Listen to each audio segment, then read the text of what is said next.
All right, good evening and welcome to this presentation on workshops that do more than educate.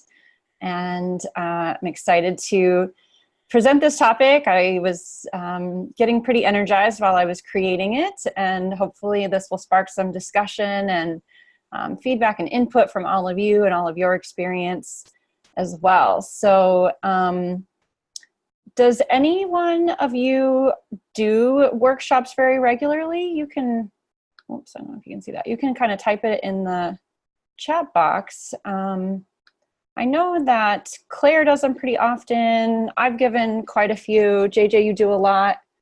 Are Yes. they to clients, JJ, or are they, or potential clients?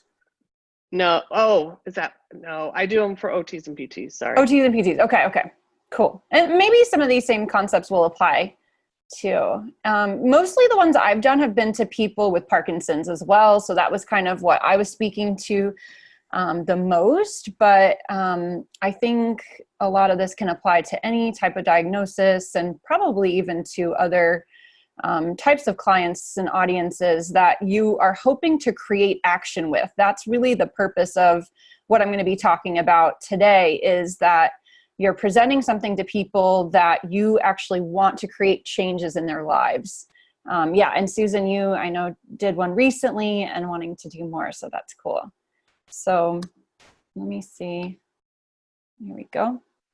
So our objectives today on this presentation are we're going to discuss the key questions to ask yourself when you're delivering a presentation, to help set the goals for the presentation, to identify the barriers that you might have to providing presentations that are not creating action. I know personally, I used to give lots of presentations or talks. Yeah, Sarah, workshops referring to a talk to people with Parkinson's at a support group meeting or symposium. Yes, so same kind of thing, like a talk, presentation, a workshop, that a symposium that you're speaking at, something like that.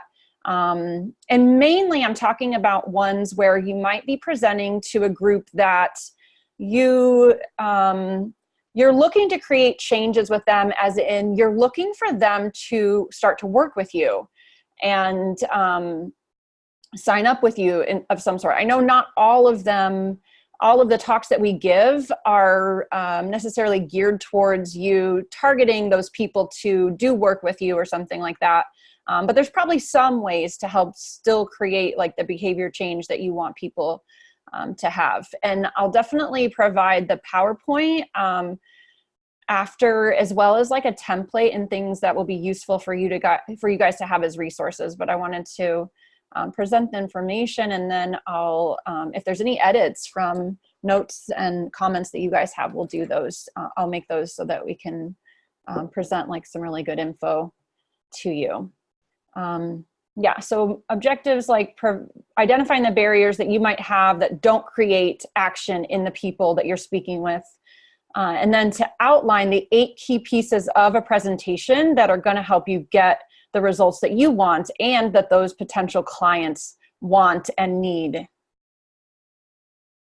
So let's just talk a little bit about like why we might do workshops or presentations or talks to these different groups of potential clients or audiences. I think big ones would be like, we want to educate them, we're trying to inspire them, we want to meet new people, we want to help spread the word of like what we're doing, what exercise is all about, what therapy is all about, whatever type of work that you do.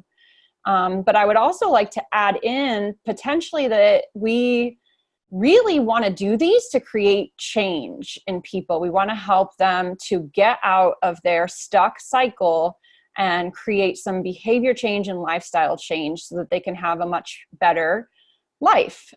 And ultimately, we do want to create that change by having them sign up for our classes and programs. Now, if you know of someone else in the community that you want to support and promote their programs too, you can kind of insert that as a goal as well. It doesn't have to be only about you. But I'd like to speak to it being about us and what we can provide, and really valuing our services and the change we can help people make. So that's kind of what I'm going to speak to as much as possible in this presentation. So really the first things that we're going to ask is like, what is our purpose? What is our goal?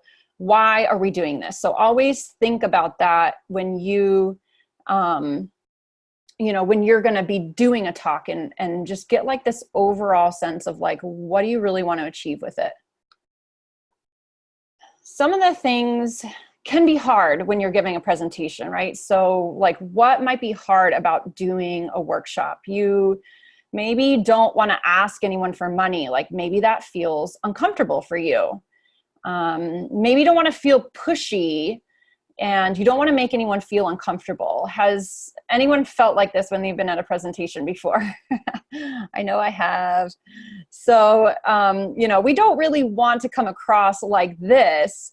We want to figure out how to avoid that. So that's what I'm going to talk about today, how to actually help inspire people to change without coming across as pushy or feeling uncomfortable. But I definitely want us to also reflect on, some of these like thoughts that might come into your head like this, like, I don't want to ask people for money. I don't want to be pushy. I don't want to make people uncomfortable. And like, what is the common denominator with all of those statements? Is the focus of those statements on you, or is it on your potential clients?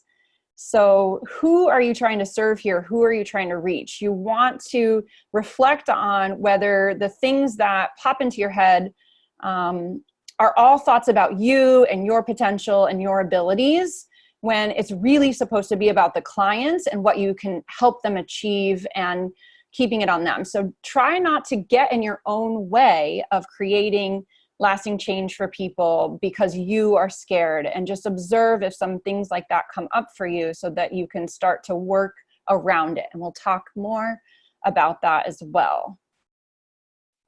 So let's talk a little bit about what happens if someone does not take action. So if these people are not going to change anything that they're doing, and we're talking people with neurodiagnoses in this example here. So let's just take it like all the way to 100%, right? They can continue to decline and get worse. They're going to get weaker. They're going to fall more. They can't leave their house very easily. They start to lose their independence, their confidence, and maybe even their hope. Their spouse becomes more burdened. Their family activities more limited. Their need for care increases. So they need more caregiver time, more medication, more doctor visits, more time in the hospital potentially. They become depressed. Life gets much harder for everyone around. They start to lose their identity and feel like a burden to others. How freaking terrible is that?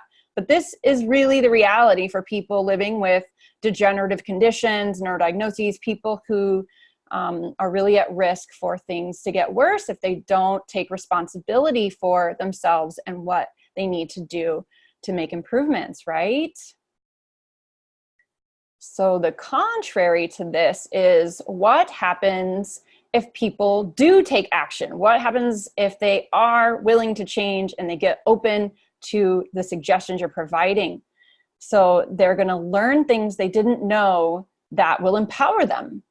They're going to feel hopeful and find a sense of community and agency. They feel better and they engage more in their relationships. They start doing things they haven't been able to do in a while, and it gives them confidence. They can have fun again.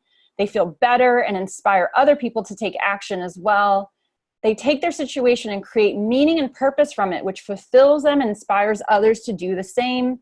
And they can reinvent themselves and build new relationships, which keeps them moving and gives them purpose. All of that sounds way better than the previous, right? Like, these are the things that we are trying to start in motion for people by presenting to them, by inspiring them and empowering them to not only learn about what we're presenting, but also to take action on it and make the changes needed. So their future could look so different. And we know this because we've seen it so many times in our clients, right? So imagine for a minute that you had a condition that someone else out there knew a lot about, and they knew exactly what you should do to feel better and have a better life. You would be like, yes, this is amazing. But now imagine if that person kind of kept it a secret and they just really were nervous to come across as pushy and explain what they could do and how they could help you and teach you about what to do. Like, how ridiculously terrible would that feel? You would never learn what you could do to transform your life because that person was so in their head and scared with their own limiting beliefs that they were not willing to tell you and teach you and show you the way of a better life. Like, how awful. We do not want to be in that position. So, key questions when thinking about your presentation and workshop, like wanting to get sort of a big overview of what you're going to be doing and creating your structure. So, like I kind of touched on this, what is the overall purpose of your presentation? Make sure you're kind of clear on like why you're doing it and what you want to do for it, and then set a goal for yourself. So maybe like by the end of the presentation, you want to have 10 people sign up for a class or a package or a consult even with you. Maybe it's just like people on your email list, something like that. But setting a goal, and you can kind of set a goal a little bit loosely based on like the number of people who might be attending your talk. So it's good to have an RSVP list so you can kind of get an idea and set your goal of how many people you want to have sign up for whatever it is that you have in your mind. A kind of a good standard goal would be to have about 5% of the people attending sign up for something. So that's sort of how you can frame your goal if you want to create a number of people. And really helpful to set 3 different levels of goals. You have your A goal, which is like your holy shit goal, like, oh my God, that would be amazing kind of goal. Then you have your B goal, which is like, that's pretty awesome. I'm good with that. And then your C goal is like, or actually the C goal is like, oh, that's good. I'm okay with that. So you have your holy shit goal. Wow, blew it out of the water. Your B goal, that's kind of awesome. I'm good with it. And then your C goal is like, yeah, okay, let's start with this. So set those goals. Then think about what is the best way to convey that information. So you want to speak to the level of your audience, but keep it pretty light and easy for them to take in. You don't really want to make people think too hard about the things that you're saying so that they, can't really understand it and you might lose them. And you just don't really want them to be thinking super hard anyways. You want to keep it engaging and light and fun so that they just feel really good listening to you versus like trying to comprehend everything at a really high level. So it's helpful to know a little bit about who might be coming to your presentation.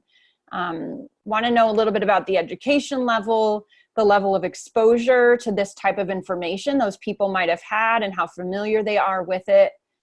How active this community might be. So if we're talking about exercise that we're educating people on, do you know a little bit about how active that community is in general?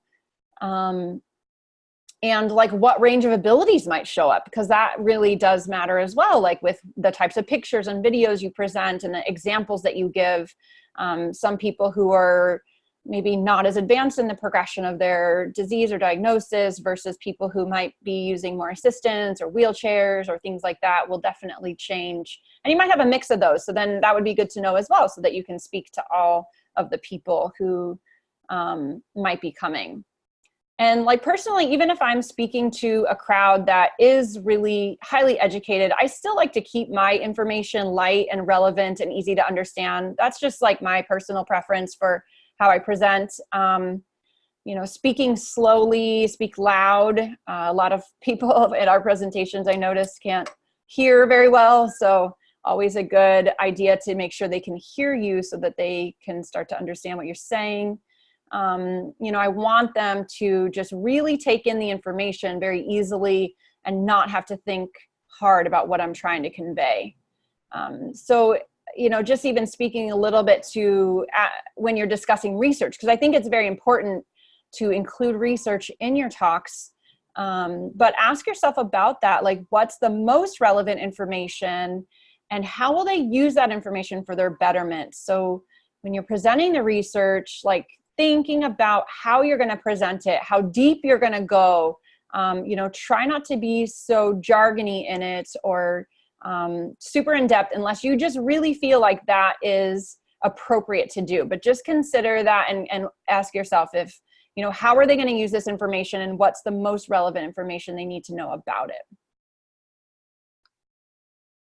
So let's go into the 8 key elements of your workshop. And if you include these pieces in your workshop, you're going to definitely do more than educate your audience. You're going to guide them to take action. And that is, what do we want? So the first one, the structure of your workshop. Okay, so imagine this is your presentation, Ellie. Like if you do it on a PowerPoint or something like this. This is going to be the starting point of your presentation, your beginning slides or whatever you want to do. You're going to first talk about the why. What is it about exercise that is very important for them to know? Why are you here? Why do you want to talk about this topic? Tell your audience that. What is super important for them to know? So for example, the way we tend to do this in some of our presentations is with sort of like a countdown or top 5 reasons, top 10 reasons to exercise. And then you list off like the reasons why exercise is so important. So maybe it's like improving your sleep, having better energy, improving your fitness, your strength, your balance, blah, blah, blah. You can name all the things that you think are really, really relevant that you want people to know. This is why it's important to pay attention to what I'm about to say, and why you should be thinking about adding exercise to your routine. And then we always also include like the number 1 reason as creating neuroplasticity, because I think that one is so helpful about promoting hope and change and a new reality for people. So talking a little bit about that one and why we believe in that and we see that will really help set them up for seeing how that can impact their future if they listen to what you're about to say. The next portion of your workshop is going to be education. So educating them with the relevant research that you see fit to provide in your talk. So you want to provide this education and information, like I said, in a way that is not too jargony, using concrete examples of types of exercise that are supported in the research. So ideally, and this is what I highly recommend, is you talk about the types of exercise that you are providing that are supported by the research. For example, if you are doing a Tai Chi class, talk about research that supports why Tai Chi is very beneficial to this population. If you're doing power moves, there's lots of different ways you can talk about research with aerobic, with skill training, with whatever, all types of things that you want to put in there that really speaks to the types of things that you're going to tell them about later. You're not talking about what you're providing yet, but you're supplying the education and the research and examples of exercise that also support what you do. So this way, it gives them good evidence that a lot of people are studying this and they know their shit, and they're going to help you understand why you should be doing these kinds of exercise as well. And it's really just going to set them up for understanding how later they can actually engage in that exercise and change their life as well.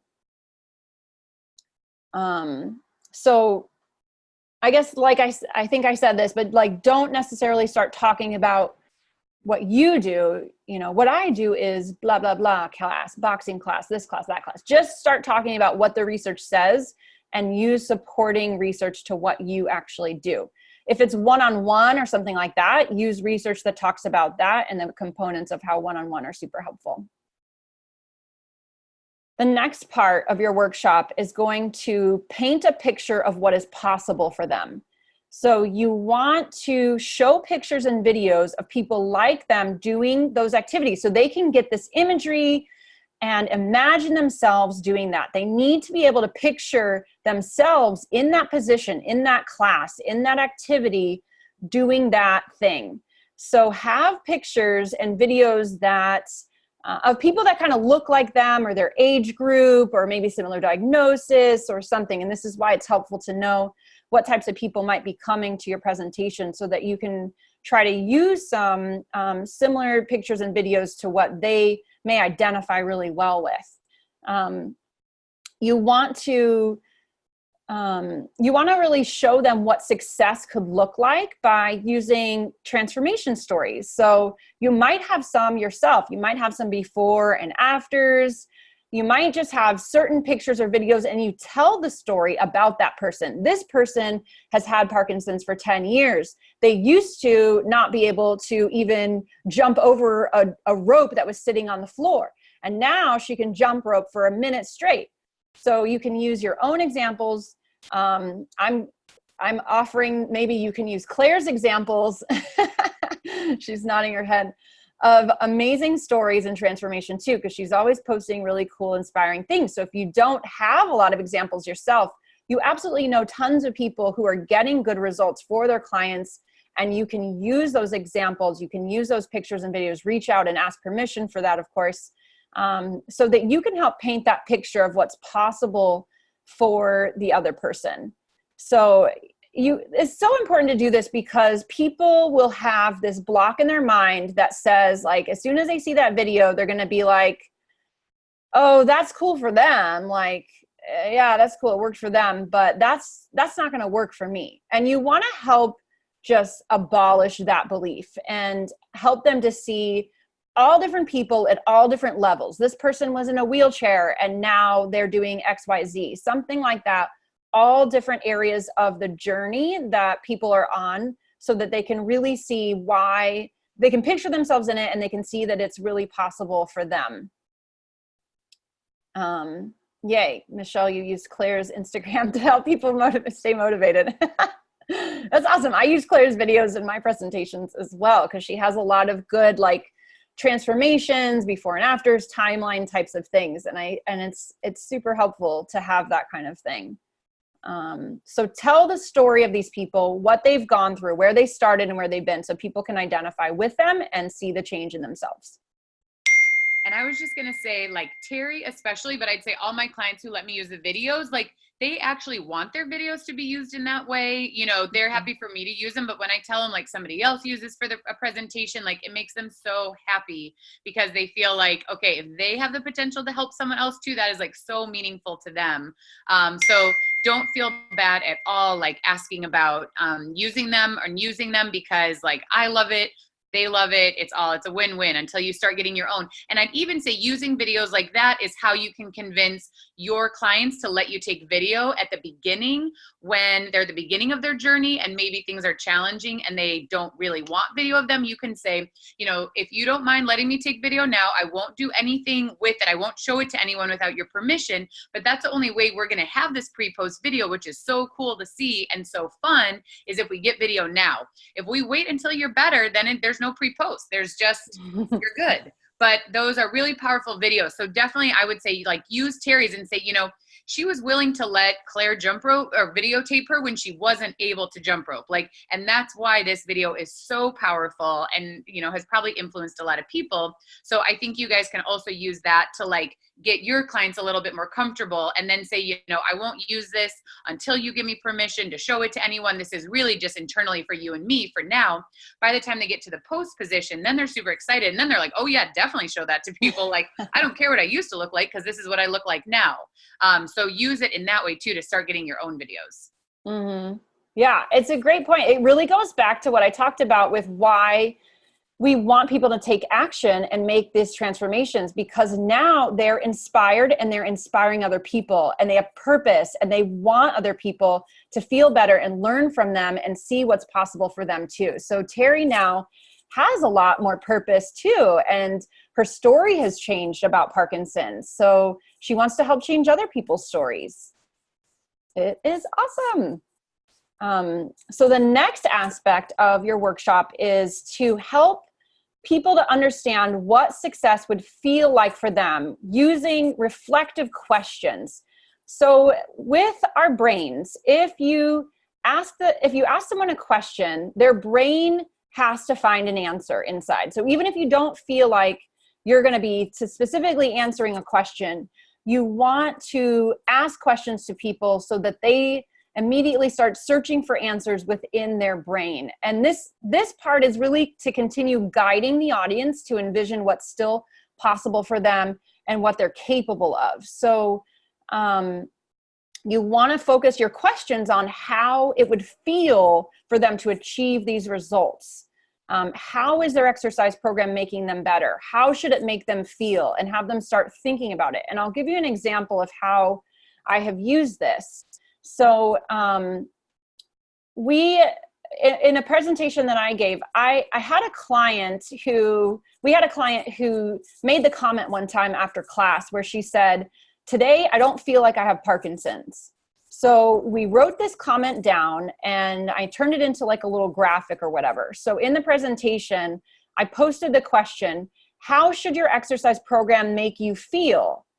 And then I said, "This is how our exercise programs can make you feel. Don't take my word for it. Take her word for it. This is one of our clients, and she said this after one of our exercise classes." And then I posted the comment of her saying, "Today I feel like I don't have Parkinson's." So essentially, I'm having them think, how should my exercise program make me feel? Well, it should make me feel like I don't have Parkinson's anymore. That would be everybody's ultimate goal. They want to feel stronger. They want to feel like they are actually living their best life now. So that's an example of how you can kind of use these reflective questions and then help answer the question by using something inspiring that they could be like, "Whoa, damn, I want that." Okay. The next aspect is that you're going to provide a plan. So again, asking some questions about this. How much should you be exercising? And then offer some suggestions. So you're going to, you can approach this a few different ways. My recommendation is that you provide information on the amount of exercise someone should be doing, but really emphasizing the amount that what you have is available for them in order to start and promote these changes. So if you have exercise classes 5 days a week, for example, you might talk about how the recommendation is for them to exercise 5 to 7 days a week. And that will lead into the fact that you have all those classes all those days a week. So really emphasize why that's so important, why it matters that they exercise that many times a week, how it changes their brain, changes their life, reduces meds, blah, blah, blah, blah, blah, whatever it is. So ask them the frequency and then really help to emphasize what you have. If you only have classes like 1 or 2 days a week, talk about how helpful it is to be part of a group or part of your one-on-one or part of a one-on-one or something like that. You're still not necessarily talking about what you offer, but you're just providing an outline for how many times they should be exercising. So how 1 to 2 days a week might jumpstart their goal and their success and make it really easy for them to achieve the ultimate goal of exercising 5 to 7 days a week or something like that, if that makes sense. And then you want to ask people like what they should be doing for exercise. So previously, you've already talked about what the research says and what they should be doing. So maybe just like a graphic or something that demonstrates the types of exercise they should be doing based on the research. And this is just re-emphasizing what you think they should be doing. And it happens to be exactly what you have to offer them as well. And you can add a few other things in there too that you don't offer, but definitely emphasize that, if you do boxing classes, like here's what you should be doing. You should be doing skill, you should be doing aerobic, you should be doing balance training, you should be doing whatever. And, that can all be accomplished in boxing class or something like that. Using like pictures and graphics is totally good for some of these things, or tables, bullet points, something like that, that just really helps to emphasize like what you have to offer before you actually offer it, but just to paint the picture of what they need to do, giving them a little bit of a plan. Even asking questions like, how likely are you to reach your goals on your own without having a program to follow or a plan or accountability or something like that you want to ask, so that they can really reflect on, dang, can I really do this on my own? Like, should I be doing this? Which I think what goes with that is a question to ask your audience, raise their hands if they're already exercising 5 or more days a week. If you have some people who are, congratulate them and, say that's super awesome. Talk about how much fun it would be to participate in a group or get this feedback that you can get from a one-on-one or whatever type of thing that you offer. Start to talk about how beneficial it is that if they were to use some of their exercise time to work with some of the things that you can offer before you're actually offering it. For people who aren't exercising, this is a little bit easier to really help them reflect on, do you think you can achieve those goals that you want, to get more active, to participate in your family more, blah, blah, blah, without this type of program, without support, without accountability, without a community, something like that. And really help them to see that, having that commitment of a certain time of day that they're coming is so beneficial to them meeting their goals and being successful. That people who are invested in their success, they can continue to stick with a program and they can stay with it longer and see the changes that they're looking for. So that's kind of how you kind of outline a plan for them without necessarily specifically saying like, here, sign up for this. It's just like, these are the recommendations and here's a cool plan. Down the line, we're going to talk about when you offer what you are having. The next piece of your workshop is going to be providing a quick win, like a good suggestion, some kind of concrete suggestion for them to try. So you have so much knowledge in your head, and a lot of people who come to your presentations or workshops have no idea even where to start.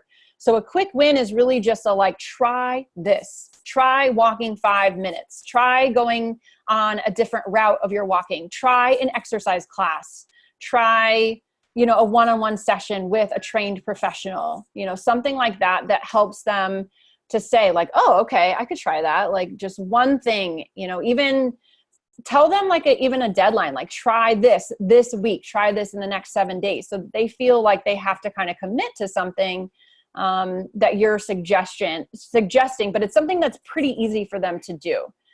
Some of the things we tend to offer for people is like get a buddy, because we have classes. And so having this like buddy group thing is really beneficial for people. We've seen that. So offering some suggestions that help also lead them towards what you're about to offer them is a helpful way for them to connect the dots.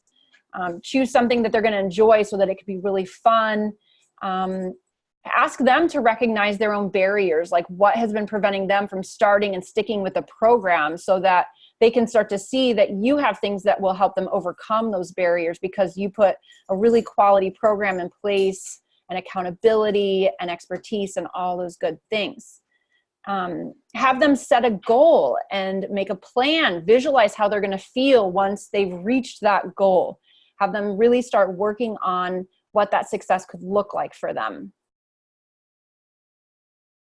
And honestly, like as they're, creating this vision, setting these goals, and you're suggesting things, you're not like promising anything that's not true, because you really do care a lot about them and whether they meet their goals. We want people to change their lives.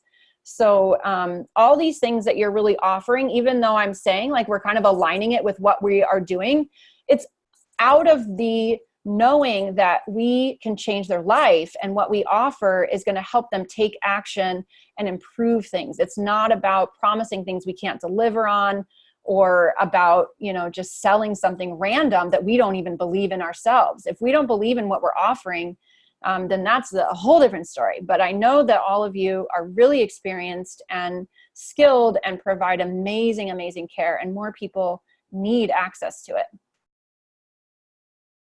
Okay, so now we get to the point where you're going to start to talk about the programs that you offer. So all along, you've sort of built up this vision. You've educated them on why exercise is super important, what the research says about it. All these people are talking about how helpful it's going to be in transforming this, that, and the other part of their life. they've started to think about and visualize themselves in this new position of exercising, in these classes, in these activities that look really fun. And there's people who are like them. And then they're starting to think about, a plan, and they're putting it together because you sort of laid out, well, how often should they be doing it and what should they start with, and even a suggestion. So now you're kind of putting it out there as far as like, okay, so here are the types of things that we have. And looky, they just happen to match everything that the research says you should be doing and how often you should be doing it. What a coincidence, right? So keep it very simple. Don't start putting up their matrices of your classes and your schedule and the pricing plans and all these things. If you have like a ton of things, like what we have at Reactive, like tons of classes and things. Claire has a million classes and different things. So just leave it in, my suggestion is leave it in the categories that you have. Just lay out like an overview of it, but use more of like a one-on-one discussion with them to talk more about the specifics, with the price, with the schedule, which one you think they should start with, something like that. You really, really don't want to overwhelm them with options. You've opened them up, you've gotten them excited, they're buying in, and now you do not want to shut them down by overwhelming them with all the things that they could be doing and they have no idea where to start. So lay it out nice and simple, and just give them these categories or your one-on-ones or whatever it is that you do. And then the last piece of your workshop is going to be a way to help them make their decision much, much easier by giving them a call to action with urgency. So what that means is you are asking them to decide something, sign up today, and have some type of offer that helps them make that decision right now. And we're doing this because we know that people will 100% improve and have a better life if they sign up and do these programs that we're suggesting they do and that we're offering. And we want to make it easy for them to make that decision, because as soon as they go home and get in their head and get back in their sedentary state, they're going to lose their motivation for coming, and they're going to lose all this momentum and excitement that you put into them. They're going to forget about that inspiring video and story of that other person because their reality does not really match what that looks like. So use this time to help make that decision easier for them by giving them some sort of offer commitment that they can do right now. And when they do sign up and commit to your program or your consult or your class or your session, get really excited about it, congratulate them on their change that they're going to have, help them see how amazing this is going to be, give them a high five or a hug, the spouse too, because usually the spouses are really, really important for the buy-in for this as well. You want to congratulate them on this decision and how their journey is going to be so much better now that they decided to work with you. So, and I want to just talk too to like cost, because sometimes cost comes up as a barrier that people will throw out there as to why they can't do this program or that program. But I know personally, and maybe many of you have recognized that cost, honestly, money is all about prioritizing. It really isn't about what you're offering and how much it costs or doesn't cost. It's all about them prioritizing what they need to do in order to make changes. If they want to do something, you better believe they're going to find the money to do it. If they want a new phone, they're going to find the money to come up with that. They're going to find the money to get that new phone, or whatever things that us humans want and we're motivated to get, we're going to find a way to do it. So your goal is to really inspire people into as much action as possible, help them believe in themselves the way that you believe in them, so that they really see that this is a priority for their life and for their future. And if they don't find a way to make it happen, it's not going to be a good sign. And if they don't prioritize this, they're going to find some kind of excuse as to why they can't do it. So definitely help people to overcome that fear and that barrier. Help them even when they do sign up, because they might still have doubts and questions of whether it's going to actually work for them or whether it's going to be helpful. Help them to feel like they've made a very, very good decision, an empowered choice, and things are going to be different, and you're there to support them. Okay, so there was a lot of stuff in there. Like I said, I'll do a template and handout for all of this. And I guess I should mention that when I've done these presentations, these 8 steps, these 8 components I've had in there, it's not very long. I've done this in like a 20-minute presentation. So it sounds like a lot of stuff, but it really isn't. It doesn't have to be like this super long thing unless you want it to be. You can kind of make it as long or short as you want, depending on how long you want to be presenting. But these are the components that you should include in your presentation so that you actually get people to do things that they need to do in order to have a better life. So for recap, number 1, you're going to start with why they should be exercising. If this is your topic, in this example, it was why they should be exercising. Educate them with the relevant research as it applies to what you are providing and what you can give them. Paint a picture for them of what is possible by showing them videos and success stories and talking about other people who are very much like them with before and afters and the like. Help them to feel success with reflective questions. Ask them questions that get them thinking and searching for answers within their brain about what it would be like to achieve their ultimate goals and to have this different reality for themselves than what they have right now. Provide them with a plan, a little bit of outline and suggestions that really fit with what you're able to offer them and how you're able to support them. Then you're going to give them a quick win by suggesting something that they try this week, kind of like a window of time that they should try this different activity or exercise. It can be something that you provide. It can be something totally unrelated, but just something that helps them know, how do I even start changing my own exercise routine to be in line with what you are saying as the expert, what research is saying, that kind of thing. Talk about your programs then. What do you offer? Keep it simple. Don't overwhelm them with choices, just broad categories or however you feel like is the best way to keep it pretty easy for them to see what you are offering. And then give them a call to action with urgency. Help them to decide to sign up today because they're going to get XYZ from you, a discount, a bonus, something, a t-shirt, I don't know, whatever you feel like helps them make that decision today so they can start changing their life and celebrate with them that new decision. Your main goal is really to make it a no-brainer for them to sign up with you so that they can get the transformation that they want. Does anyone have any questions about those before I move on to some other questions or ideas? You can either type or unmute yourself and say.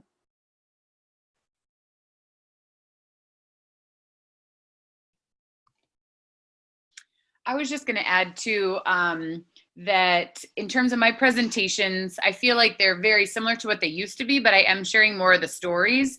And the first time that I basically started with the stories of like, okay, I just want to show you guys these videos because this is why I do what I do. The first time I did that, I had like 5 people sign up, even though I was like an hour away from where I'm based out of.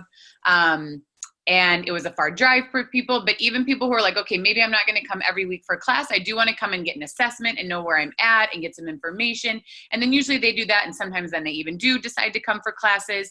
But those stories are just, I just want to reiterate that it seems like it makes such a big difference because otherwise I don't feel like I did anything different for my presentations. I really, like probably somewhat similar to this, but I definitely don't feel like I'm ever selling anything. I cover research, the why, everything else was pretty similar to the way I did it before.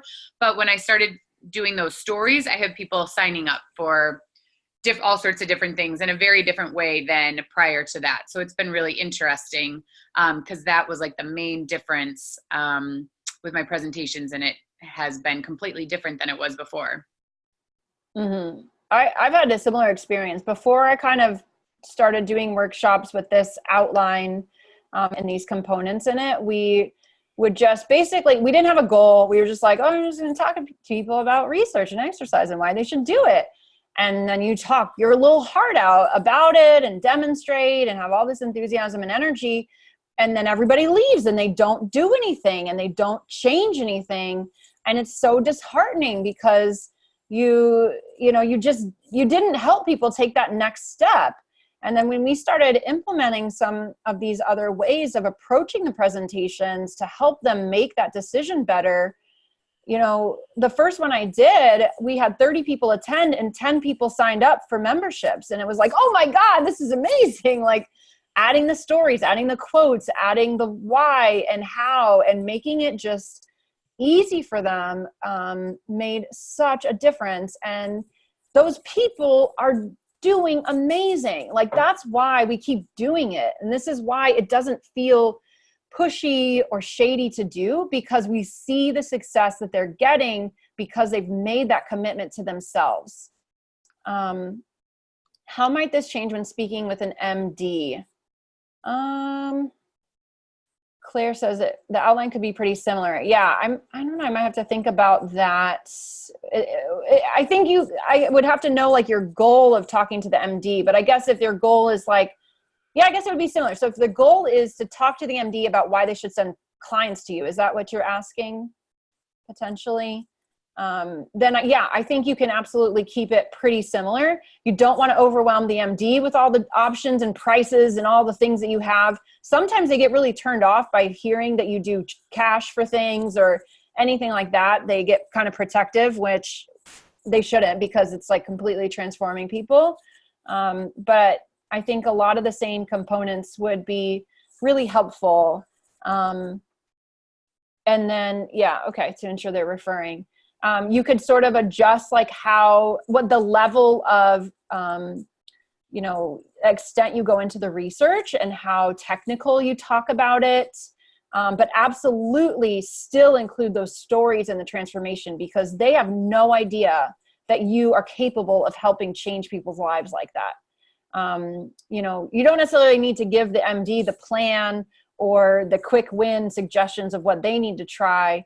But you could certainly include how often people should be exercising, what you have to offer, things like that.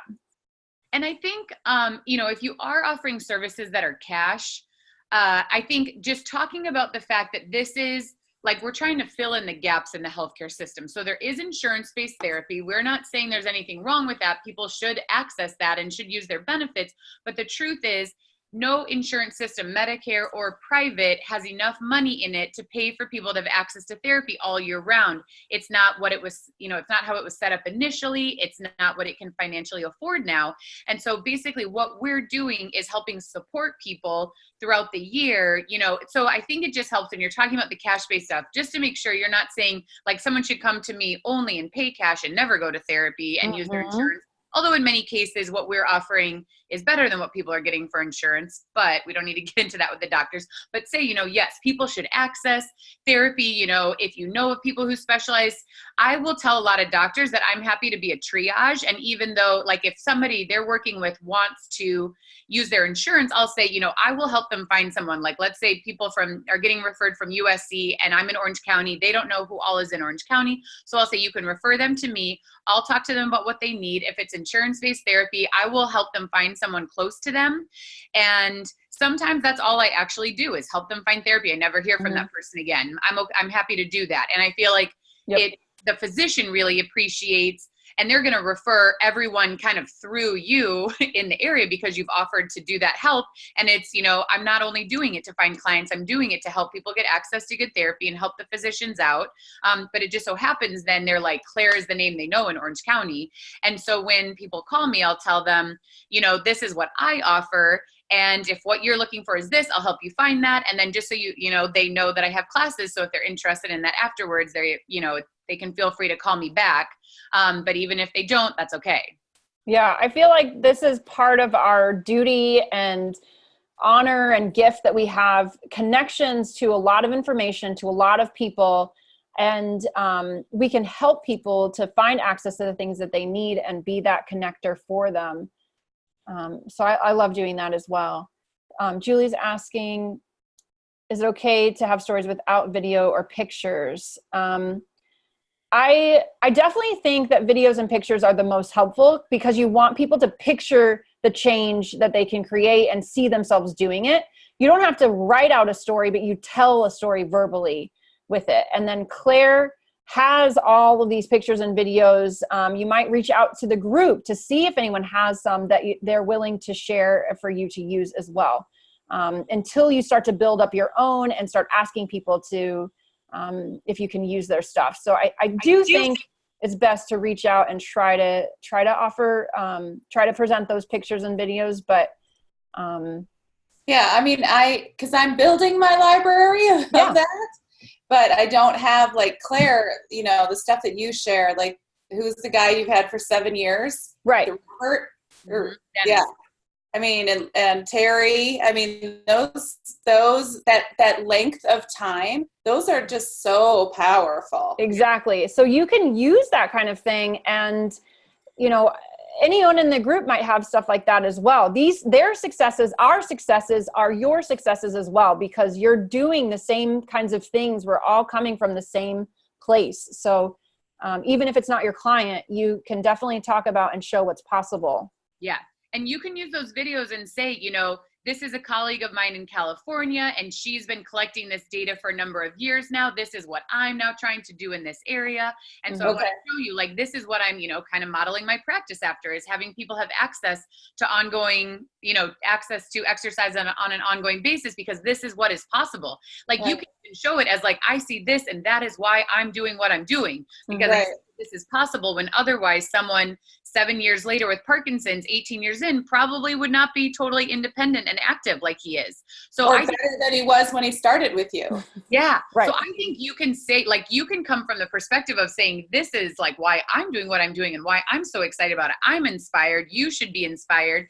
And then earlier, I think there were a couple people who got on the call late, but I was saying with my videos, you can use them in like a presentation or to show a doctor or a potential client or anything, but you also can use them with your clients. Like if anyone is hesitant to be on video, you can say, you know, this is why I want to do this. You know, I see videos like this. It's so inspiring. I want to have, you know, some of those videos of my own. And I think you have so much potential. And I would love to capture the beginning of your story, even though right now you may not really want to be on video. You know, you can tell people, I'm not going to do anything with this video until something that makes us excited that, you know, you're willing to share with other people. But that's how you can get that pre-video that a lot of times people are not as excited about having. Say like, I want you. I now have people that I show videos, and they're like, oh, I want to be the next video. So I'm like, all right, start walking. Don't do your best walk. Do your normal walk. Yeah. You know, people will say like, oh, I want to be that next video. And I'm like, okay, let's do it then. So I think you can kind of get people excited actually about getting those pre-videos, because it's true. Like if you don't get those pre-videos pretty early, people start getting better and then you like miss it a little bit. It's kind of sad. How do you like catalog and categorize it? Like, how do you save all this stuff and make like over 7 years? That was pretty impressive. Oh yeah. I do not have a good system for that. I have I think like 40,000 images on my phone in terms of like photos and videos. So wow. I did like at one point in time, I tried to organize them based on like the client. So I have a folder that was like Terry videos, but when they went in the new folder, they didn't go in chronological order. So then that was not helpful to me. Basically I have, you know, it's chronological in there. And so for the assessment dates, and I'll know, okay, like we did your assessment, I captured your walking on, you know, in March and in September. So I'll just basically like scroll for days until I get to those videos. And then I'll usually like save them in my favorites to then put them in the side-by-side video. And that actually reminds me, Erin and I talked about, I was going to do a little presentation on like how I do my videos and maybe how you guys could do it even better or more efficiently. It is like the managing of that is a little bit challenging. You know, you can make albums on your iPhone. Mm-hmm. I've started doing that with like family stuff. So I don't know if you. Yeah, those are the albums I made. What I found is when I put things in the album, then they weren't in chronological order anymore. And that was frustrating to me because like a lot of times I go looking for things based on when they happen related to other ones. Huh. So But yeah, definitely albums are helpful. And if you have just like each client and you're just taking video every few months, that is a really good way to do it. Yeah, I think you should definitely do we talked about that, do a little presentation or something on the video stuff, because it's so powerful and so helpful. And everyone's saying, yes, yes, yes. So I want to keep going. We only have a little bit left today, and then we can talk a little bit more, but I definitely don't want to really take up more time than we're dedicated to. So some other questions that can come up when you're planning or organizing your event. This is, for example, if you are planning an event and you might be curious if you should have a guest speaker or an expert talk. So I want to offer the questions to you about, when you're considering this, ask yourself whether this person really does contribute better to serve your ultimate goal and purpose. So continue to think about what your goal and purpose is with this presentation, and whether that expert can actually enhance that in a way that you cannot. Or do you want them to come and talk because you don't actually feel like you're really good enough to deliver the message?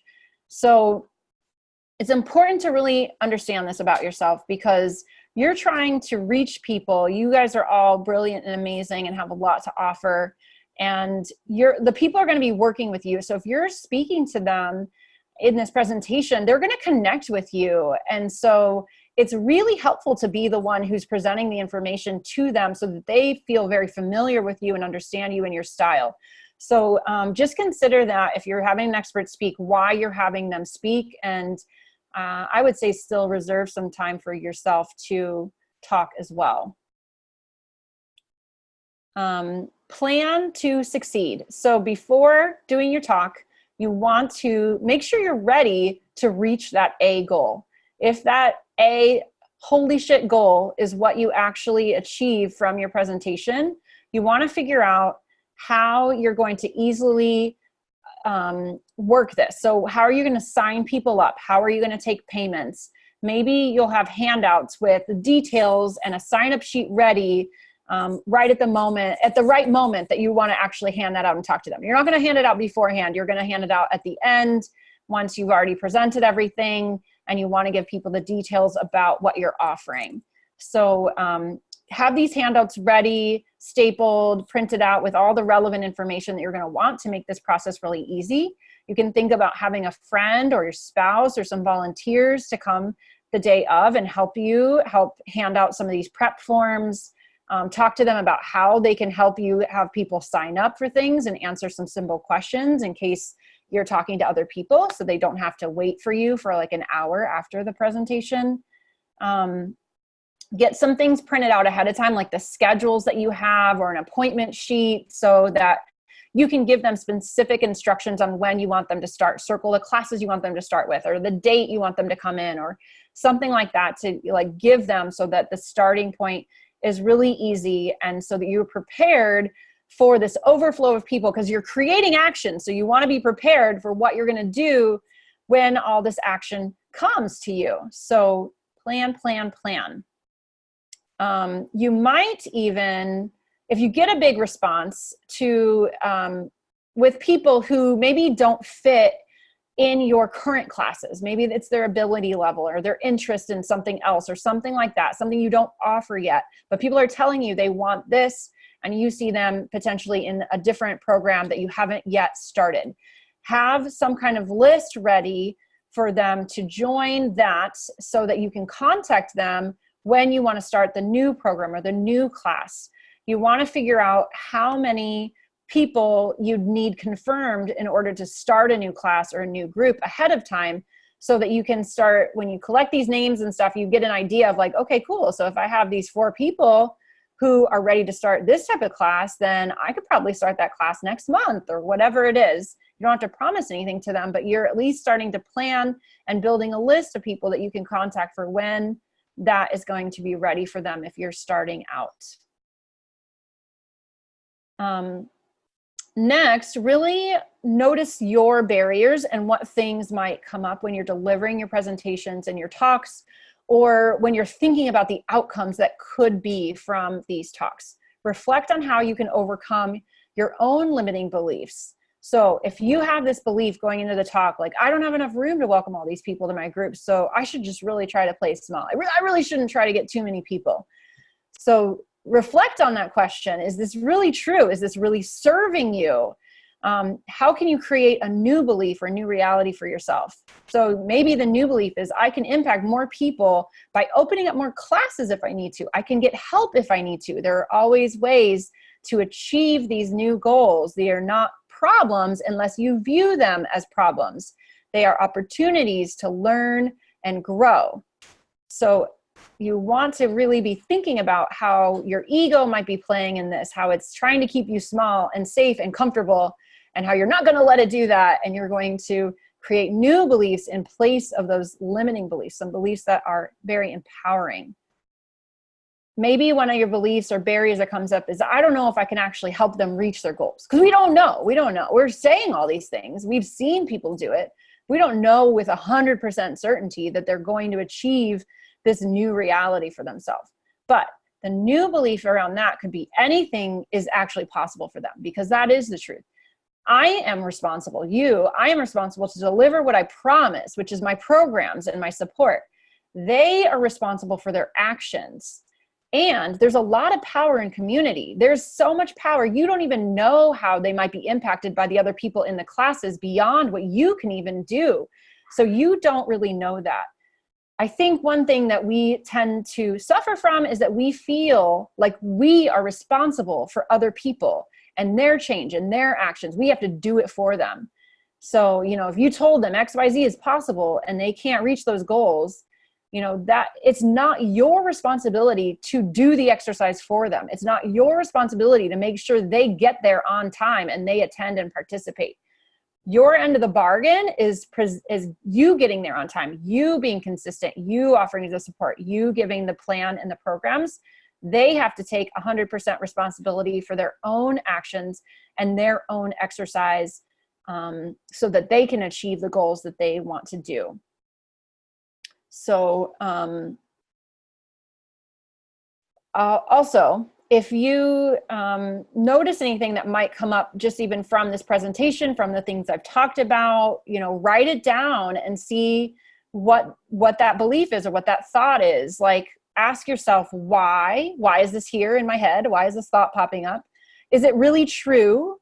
How is the belief serving you? Think about, is it empowering you or disempowering you? What do you know about it? What can you analyze about it? And just be curious and observe it, and maybe creating a new belief or a new empowering statement for yourself that helps you to actually attract the right people, impact people in the ways that you want, create that change, and you can continue to stay in the zone that you want to be in order to impact and help the most people possible. Okay. We are over time, but if anyone wants to, definitely feel free to jump off if you need to jump off, but Claire and I probably can stay on for a little bit of time to answer any more questions, get any more feedback or input that any of you have. So if you need to go, thanks so much for coming tonight. It was really awesome talking with you all, engaging with you all on this topic. And if you'd like to stick around and ask any questions, please feel free.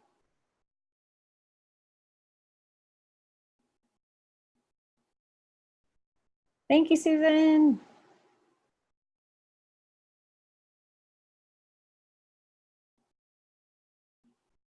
Yay, thank you guys for coming. I just unmuted myself to say, yes. I don't understand how you can be Brene Brown and an amazing neurologic physical therapist. Freaking inspirational, Erin. Freaking right?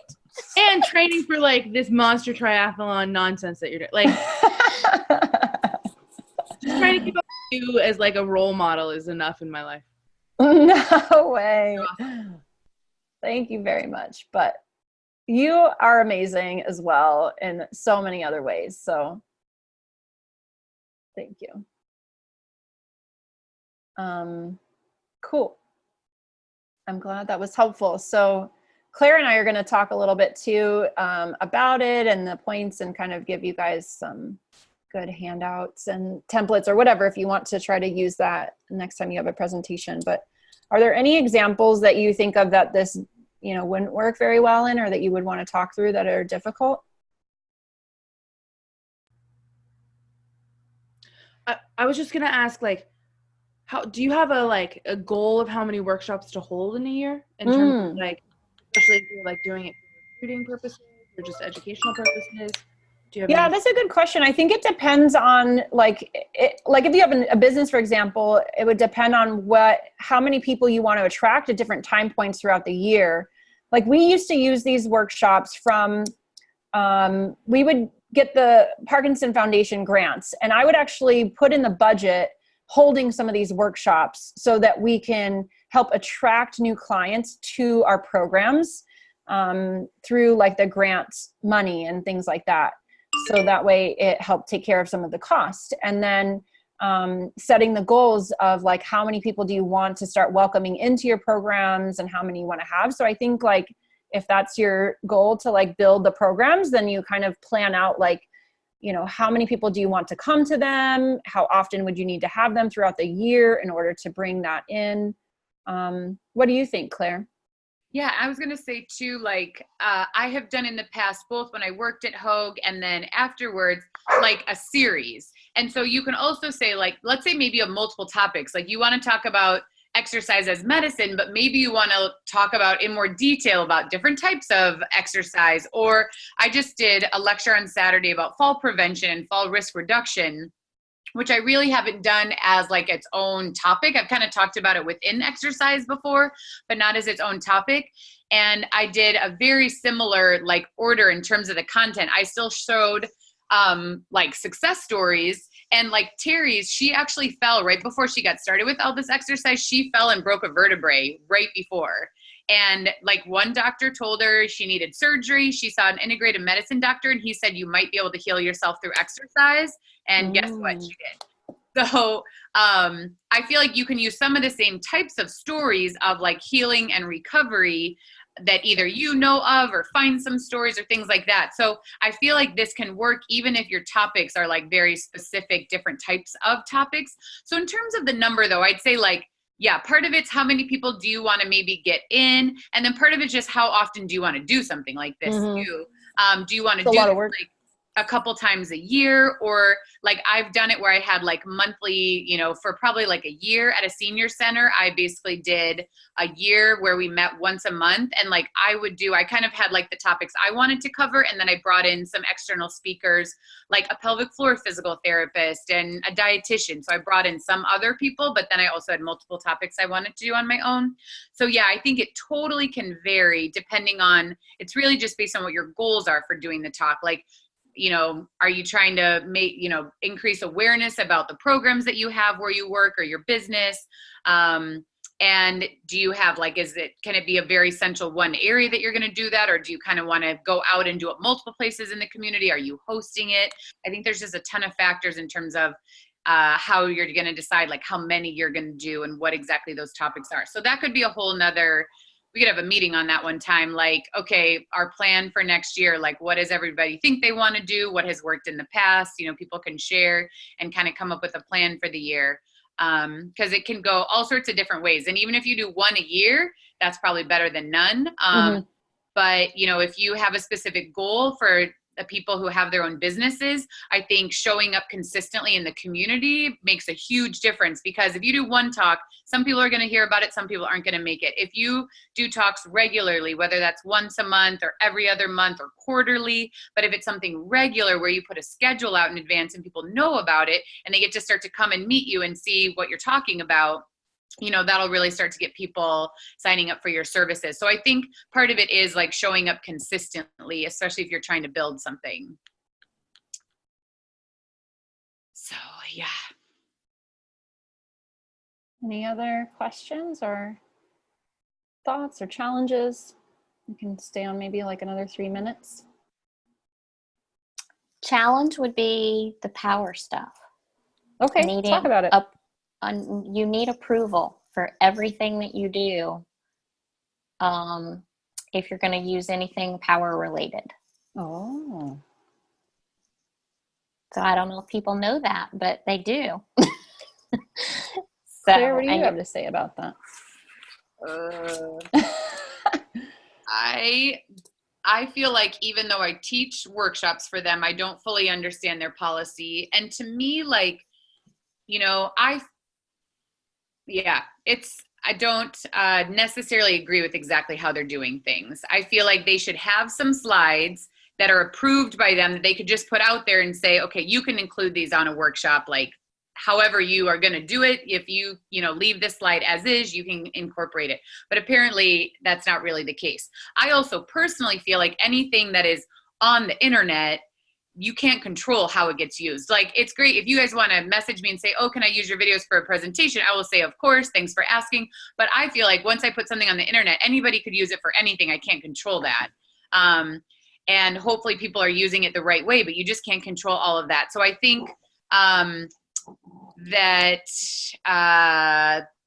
guess what I'm saying is I feel like things that are on Power's website and things that you learned about what the Power moves are, I personally feel like you should be able to use those in a presentation. You know, if you're asking for kind of branded materials, that's one thing. But if you're saying here are the basic Power moves, here's the basic reasoning behind it from what you've learned and like what they have on their website, I personally don't think there should be any problem with you kind of like taking that information, putting it together. That is publicly, shared information, which is maybe a little bit different than using their exact slides. That's where I feel like they can have some control over it. But if you say, okay, I'm not going to use your exact slides, I'm going to put my own slides together, but I'm maybe going to screenshot some stuff from the website, and I'm going to give credit where credit is due. And then I'm going to write up the bullet points of, like what you learned and how you're utilizing the Power moves and why we do the different Power moves and, different things about them that are on the website that describe it. I feel like they just can't really control that. So I would hope that they wouldn't try. Or even just like talk about, like, the Power moves consist of lots of different components of exercise that are really important for people. Talk about the different components that they help achieve. And then you're not directly saying like, oh, it's Power moves or whatever. You can then maybe, if you're doing a demonstration, be like, here are the Power moves, because I think you're allowed to do that, aren't you? But if you don't want to necessarily talk about Power moves, and I'm educating you on exactly what Power moves are and why they're beneficial, talk about the exercise, what type of exercise. We're working on posture, and we're working on shifting and balance and trunk rotation. These things are important. Posture, balance, amplitude, whatever. And you don't have to say this is Power's research or anything like that. Like, that's widely available to know what type of research exercise people should be doing from research. Yeah. It is silly though, because it doesn't make any sense why Power wouldn't want to make it easily accessible for people to use who are trained and excited about sharing that with the public. So hopefully that will adjust a little bit in the future. But I would say for now, like, request, like if you want to use a couple of the slides, like the overview of the Power moves, request to use those. But then, like, if there's any challenges, I would say, then don't worry about it. Put together a presentation about exercise as medicine that includes amplitude training, that works on the important skills. And if they're going to make it too difficult to share their information, then, I mean, it's hurting them more than it's hurting you. Because the truth is, like, you can say you're Power move certified. If people know what that is, they might care. But most people that you go out and talk to don't know what that is, don't care. All they care about is that you understand Parkinson's and you can help them. So it's really only hurting Power for you not to share that information with more people. You going out and saying, I'm passionate, I love what I do, I can help people, I'm well trained, that's what they care about. So not showing the exact slides from Power, it's a little more work for you to put those slides together initially, but then they're yours. You can do what you want with them. You don't have to feel like there's any restrictions on it. So it's not like it's the worst thing in the world, but it is a little bit frustrating, because it would be nice if there just was something a little simpler that you could say, okay, this is what I want to talk about. I'd love to have, the template and use things that are approved from them. Right. Well, and somebody came up to me afterwards and asked if he could have like a copy of the exercises, which I referred him to your YouTube videos and to the Power website, because I just didn't feel like it was like, my understanding is I'm allowed to share it if I'm working with somebody. but not like just to go share it to just anybody. So I didn't provide handouts for anything, but I know it's looking as though I'm going to be doing this again next year. I think were happy with what I did, and actually want to do more of a breakout session. So I think going forward, like, what do you suggest in that? If people want to see like the actual, like a handout that's going to say, okay, these are the things you're going to do. Like, how do you handle that? I tell people, like, I'm not going to give those out because they're really exercises that should be done and learned under the supervision of working with a professional. So I don't give them out either, but I would say a lot of times people do want something in their hand. So you could make a 1-page handout that highlights like the key aspects. So, exercise should occur, this many days to this many days, or there's research showing that more, exercise is better. And here's the general principles that should be included. Working with someone one-on-one is how you're likely to get the best results. Classes are also really, a great way to exercise and have the camaraderie and blah, blah, blah. So I would say, like, make a 1-page handout that's just the bullet points of what you think is most important for people. Mm-hmm. And then you could put some resources. You can put Power's website. You can put their YouTube channel. They have put out, the Power moves. There's videos of me doing them, showing the basics. So you can say, if you want to go watch those videos, those are publicly shared on YouTube. So you can put the link for that, and you're not giving it to people, but you're still giving them basically what they're asking for. But I would say just really highlight the fact that there isn't really any research that shows that people going and doing exercise on their own is as beneficial as these other forms. So that's just the important thing for them to know. It doesn't hurt for them to go watch something or try it, but they're likely not going to get the kinds of benefits we're talking about if they're just doing it on their own and not getting feedback and coaching and making sure they're doing the right level of challenge. Like that, those are just the most basic form of the Power moves. That is not necessarily the right version for every person. Okay. Good point. Thank you. Mm-hmm. People definitely want something in their hands, though. Yeah. And then I'm like, okay, what exactly are you going to do with this when you get home? Like, is it going to be folded in your purse and then like recycled? Because they collect anything you set out, multiple copies of it. Thank you guys for coming. I think we'll Thank you so now. much for everybody sharing. I appreciate it. Thank you for your questions and engagements. And yeah, it was very fun. Thank you so much. It was awesome. Thank you.